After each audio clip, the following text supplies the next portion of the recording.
c'est de très loin la meilleure épée droite du jeu. Tu te demandes laquelle c'est? Alors bienvenue dans cette giga tier list des épées droites d'Elden Ring. Numéro 10, l'épée courte. Un petit bijou sous-estimé, elle a une attaque chargée en estoc super rapide qui fait des dégâts perçants et surtout beaucoup de dégâts de posture. Du coup t'as même pas besoin de la cendre de guerre en garde pour break les mobs. Bon, la portée est nulle et les dégâts restent moyens, mais franchement elle mérite un A. Numéro 9, l'épée droite ornementale. C'est une arme jumelle, ça veut dire deux épées, donc moveset stylé avec des attaques uniques. La cendre est ultra stylée, elle buff les deux armes en sacré et enchaîne des attaques d'estoc ultra propres.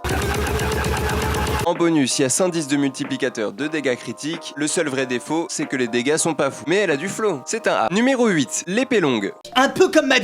Là, on upgrade un peu. Bonne portée, très bon scaling, elle se place deuxième en dégâts dans les épées infusables. Mais bon, il y a toujours mieux, elle a pas l'attaque chargée d'estoc comme d'autres plus hauts dans le classement, et pas un bon multiplicateur de critiques si tu joues en garde. Une épée solide, mais pas top tier. A aussi. Numéro 7, le talon de faucon de guerre. Bon dégâts, bon scaling, et une attaque chargée qui fait un double coup, ça peut piquer. Mais la portée est moyenne, et pas de 110 en critique, donc il y a mieux pour un build accès en garde encore une fois. Ça mérite quand même un A. Numéro 6, épée fine de noble. Meilleure portée de toutes les épées droite, 110 en critique, donc parfaite pour un build en garde, et en plus de bons dégâts et un bon scaling. Mais c'est pas les meilleurs dégâts du lot non plus, et super relou à farmer. Elle garde son A quand même. Il me faudra une dernière partie pour faire la fin de ce classement, alors écris flibustier dans les commentaires si tu la veux. N'hésitez pas aussi à lâcher un follow et à venir sur les live Twitch.